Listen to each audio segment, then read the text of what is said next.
kí wa kú dédé àsìkò yìí. Ṣé dáadáa la wà? Mo kí yín wa kú òǹgbẹ o. Yóò rọrùn. A kú ọdún. Mo gbọ́ pé wọ́n ní àwọn tó ní ilé, wọ́n ní àwọn ò fàlejò. Wọ́n ní àwọn tó ní Kahaba ni ẹ má wá sí ilé àwọn lọ́tẹ̀ yìí, wọ́n ní ẹ má wá bẹ́ẹ̀. Ọ̀rọ̀ kan ó dàbí ẹ̀rín nítorí pé ó pa á lẹ́rìn ló jẹ́ mọ́ rẹ́rìn. Torí pé ajé kó yé wa wípé nǹkan yìí, nǹkan mi ni. Ó yàtọ̀ sí nǹkan yìí, nǹkan wa ni. Àwọn náà ní nǹkan wọn kì í ṣe nígbà tí gbogbo yín claim pé àwa la ní Kahaba ilé kìíní ilé Ọlọ́run ni o, ẹ̀yin kìíní kan ni o. Ẹ sọ fún mi nísìn. Nígbà tí wọ́n ní ẹ má wálé àwọn nísìn, kí lẹ fẹ́ ṣe sí? Tí onílé bá ti ń fi àparí ìṣúra ìdí bá ti fi ń àlejò, ó ń pọ̀ òwe fún pé ilé tegini ilé tó lọ ni. Ẹ̀sìn ẹ̀sìn jẹ́ nǹkan tí wọ́n mú jáde látara àṣà àti ìṣe culture. Torí pé Elédùmarè ti fún ìran kọ̀ọ̀kan ní àṣà àti ìṣe wọn. Ó ti wá fún wọn ní ìlànà bí wọ́n ṣe máa bá òun Olódùmarè sọ̀rọ̀ torí pé òun náà ló dá gbogbo ìran. Ẹ wá takú, ẹ fẹ́ gbọ́ tiwa. Kò sẹ́ni tó ní káwọn èèyàn má ṣe ẹ̀sìn náà. A ní tá à ń sọ ni pé tí ò bá ti sí ní ẹ̀sìn, ẹ má fi kún ẹ̀sìn, ẹ má sọ pé ẹ̀sìn ni. Kahaba, cultural heritage Saudi ni. It is their own ancestral property. Ẹ tún gbọ́ yé, ancestral property wọn ni. Ogún bí wọn ni. Odò Ọ̀ṣun tiwa náà ń bẹ ń bí ogún bí ti a ní. Òkè Olúmọ ogún bí wa ni. Ìkọgùsì waterfall ń bẹ bí tómi gbóná tómi tútù ti ń jáde. Ogún bí wa ni. Ẹ̀rìn Ìjẹ̀ṣà ń bẹ. Ẹ lọ wo àrà tẹ́lẹ̀dùmarè dá tó fẹ́ Ẹ̀rìn Ìjẹ̀ṣà dá. Ogún bí wa ni. Ogún bí Saudi ni Kahaba. Kahaba ti ń bẹ. Kí Muhammad tó lálàá pé òun ó dà yìí kan tiẹ̀ tó lálàá pé òun ó sun rẹ̀ rárá ká tó bí bàbá Muhammad gan ni Kahaba ti ń bẹ. Wọ́n ti ń tàwáàfù ẹ̀, wọ́n ti ń yí ipò bẹ́ẹ̀ ṣe lọ ń tàwáàfù dá lọ ṣiṣẹ́ hajj. Wọ́n ti ń tàwáàfù Kahaba, wọ́n ti ń yí ipò, wọ́n ti ń jọ́sìn bẹ́ẹ̀, wọ́n ti ń yí ipò. Kí Islam ó tiẹ̀ tó lálàá pé òun ó dé, Islam sì tún dé, wọn ò tún parẹ́. Àwọn gbẹ̀sìn tí wọ́n fi wọ́n pa gbogbo àṣà wọn rí. Islam tún dé, wọn ò tún parẹ́. Wọ́n ṣe kí ni? Wọ́n dúró ti nǹkan wọn.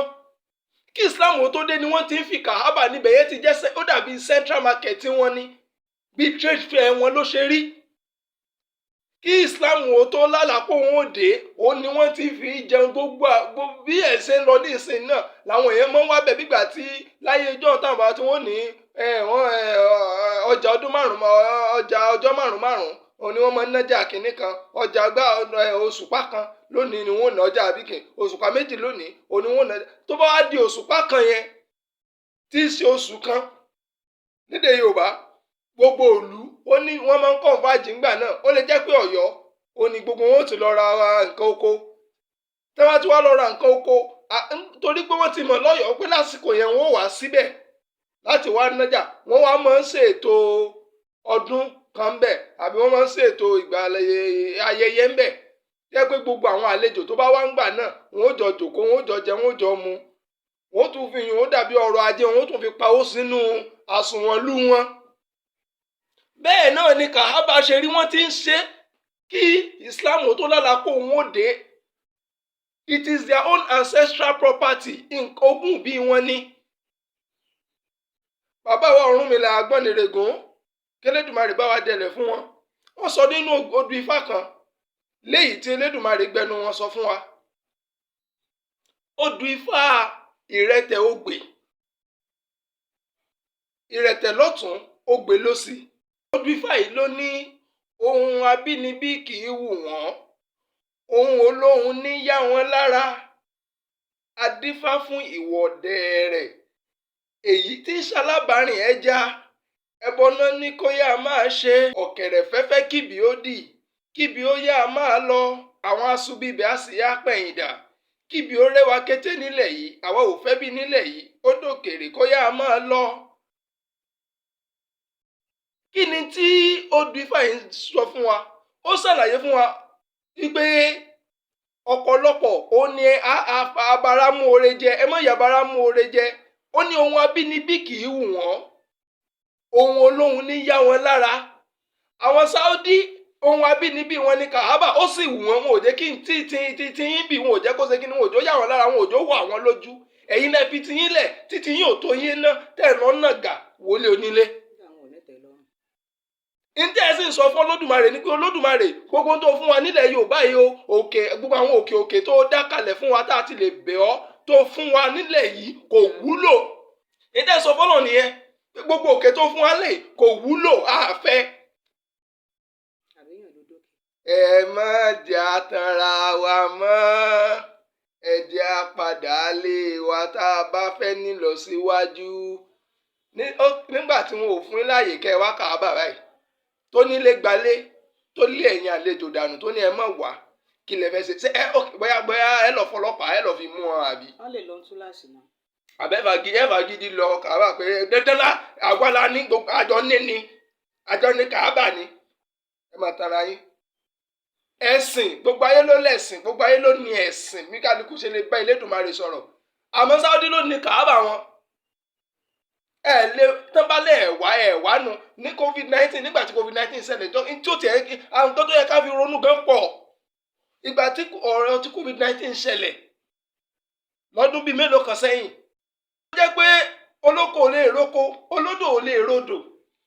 nígbà náà jẹ́ pé kálukú kò sẹ́ni tó lè jáde ńlẹ́pọ̀ lọ́mọ́sáàsì. àwọn èèyàn bẹ́ẹ̀ náà ń gbà náà bí. àdúrà ò sì gbàǹgbà náà.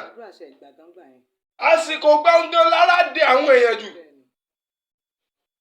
sáwọn èèyàn wá bá Ọlọ́run sọ̀rọ̀ ìgbà tí wọn ò wá lọ mọ́sálásí ńgbà náà tí wọ́n ti gbogbo Kahaba pa tí ẹ̀ láǹfààní àti wọlé Saudi.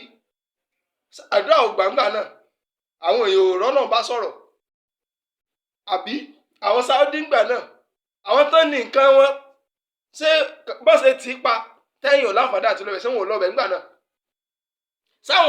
sáwọn àràwọn tó wà ń bẹ̀ tán kírun tó jẹ́ pé agbègbè bẹ̀ ni wọ́n ń gbé. ẹ jẹ́ á fúnra wa ńlá káyè, ẹ jẹ́ ká mọ̀ pé gbogbo nǹkan lọ́lọ́run fún wa nílẹ̀ Yorùbá. ìran kọ̀ọ̀kan ló ní kíni ló ní ancestral property wọn. ancestral property Saudi ancestral property wọn òun ni Kahaba yẹn. tẹ bá fẹ́ rí pípọ́n ojú wọn tẹ fẹ́ rí èèwọ̀ ojú wọn ẹ̀yin ẹ wá ẹ sọ pé ẹ fẹ́ bring down Kahaba. ọrọ̀ ajé tí wọ́n nìyẹn. wọn ò lo epo tẹ́lẹ̀ wọ́n ẹ̀sẹ̀ discover epo ń bẹ̀ ìgbà wọn ẹ̀sẹ̀ discover epo.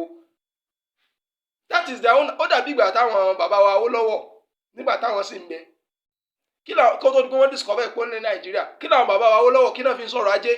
kòkó ni. kòkó yẹn gbà náà ancestral property tiwa ní kòkó. ó lọ́rọ̀ ajé ilẹ̀ Yorùbá pọ́nbélé ńgbà náà.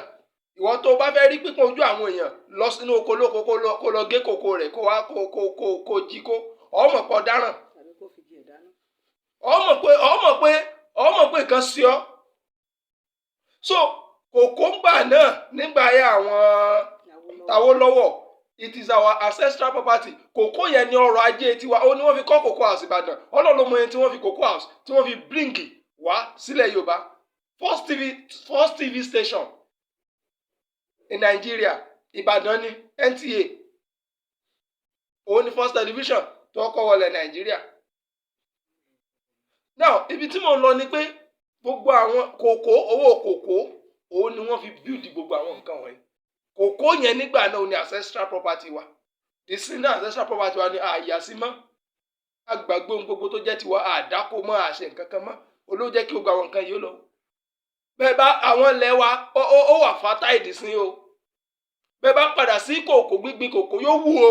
ẹ̀sìn ti sọ wá dọ̀lẹ náà. àmọ́ ẹ̀sìn ti sọ gbogbo wa di ọ̀lẹ.